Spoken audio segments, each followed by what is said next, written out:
Welcome. In this video, we will discuss about how the Gulf leaders have finally come to a conclusion and they have signed a deal to end years-long dispute. So there has been dispute between Qatar and the other nation in the Gulf countries, and that particular what you can say drift has actually harming the prospect of the prosperity of the entire Gulf region, and hence after years of standoff between the Qatar and the other Gulf countries, the Gulf leaders have finally agreed to sign a deal. In this video we will discuss about the various features of this deal, and we will also look little bit into the background. So let's start. So Gulf leader has recently signed a solidarity and stability deal. So what is the name of the deal? Solidarity and stability. As the name suggests, so it is basically to show the solidarity with among the various Gulf countries as well as stability of the region, which is utmost important. So this is being named as the solidarity and the stability deal. In June 2017, Saudi Arabia and its allies, the UAE, Bahrain, Egypt, severed its ties with the Qatar and imposed a naval, air and land blockade on the country. So this is what actually happened in 2017. The year was 2017, like almost 3 years back. UAE, Saudi Arabia, Bahrain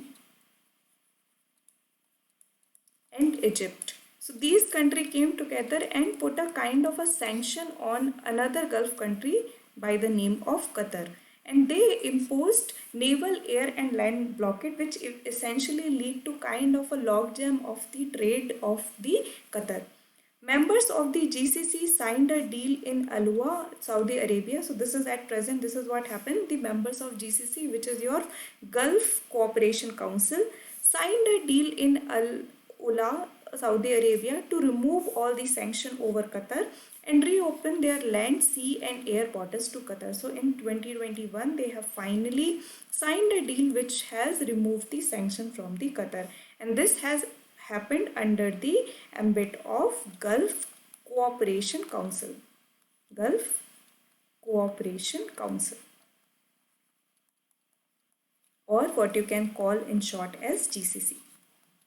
What is GCC? Actually, it is a political, economic, social and regional organization which was established by an agreement concluded in 1981. So when it was formed in 1981, and who are all the members of this particular deal? So it include Bahrain, Kuwait, Oman, Qatar, Saudi Arabia and UAE. So these are the country which has been included in the GCC. So Qatar was actually asked to move out of it in 2017, but now it has been reinstated. So just remember, these are the members. GCC is basically a regional organization. Why? Because of the convergence of interest. So Gulf countries has a convergence of interest, mainly in the form of they are all oil heavy economy. So the major oil or the crude oil of the world is found over here. So convergence of interest is one important factor which actually led to the formation of GCC in 1981. So this is an important factor. Just remember, GCC and all its members, it is formed in 1981, and its members, which all members are there. So you have members Saudi Arabia, you have your UAE, you have Bahrain, then you have Kuwait, then you have your Qatar, then you have Oman, and you also have Egypt. So these are the countries which are part of the GCC. So important, again, an international organization which you can refer to. Now let's move forward and see about the geographic location of this. So from your geographic point of view, like UPSC in its prelims at time has asked about the various Gulf and the countries surrounding it. So you see Persian Gulf, which all countries are actually surrounding it. So you see Kuwait, you see Bahrain, and this is Doha, which means this is your Qatar, Saudi Arabia, UAE and Oman. So these are the countries which actually share the border with the Persian Gulf from the side of your this side, and over here it is your Iran. So this is important. Just remember, Yemen is not bordered by, is not a bordering country for the Persian Gulf. So these are important information, like whenever you are going through the maps, be very careful about the water bodies. So UPSC has asked about the bordering countries of various seas, even the various Gulf and Strait also. So this become important from that perspective. Now let's move forward and see why this is important for India. So any kind of instability in the Middle East tend to send up oil prices, and longer prices stay high, the more likely that it will cost more to fill up your tank. So basically it has direct impact over here, that if there is instability in the Middle East, it means that the crude oil price will rise. Once the crude oil price in the international market rise, so the price will also rise what you are paying for filling up petrol. So like when you are like riding, the petrol which you are filling up, that will also go up. So it has direct impact. Qatar is the world's biggest supplier of LNG, and Egypt and UAE are key recipients. So now again this why Qatar involvement is important, and at this time how the Qatar is actually the biggest supplier and Egypt and UAE are the key recipients. So coordination, cooperation among them will help the economy of Qatar. India depends on Qatar for 19% of its natural gas requirements. So, from where natural gas comes to India? So, India does not have much reserve for natural gas.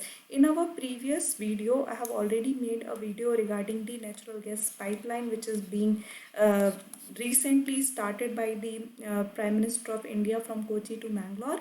And in that video, I also discussed which all places the natural gas reserves are found in India, mostly in Gujarat and Bombay High region, but in little bit silos in Assam, Tripura and Andhra Pradesh also.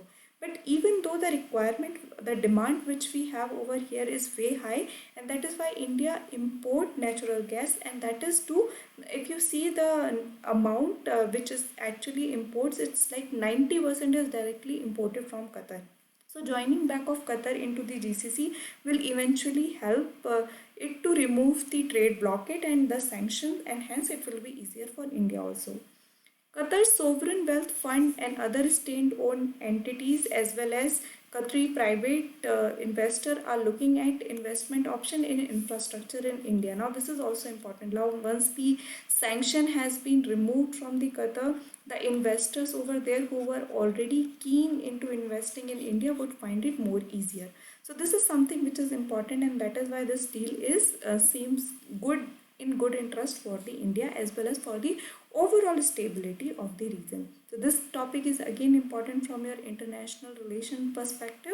Try to link various issues which is going on in the Middle East region, and what could be done, and how this particular thing actually impacts India. So I hope you have understood this video. If you have any doubt, feel free to drop a comment. Thank you.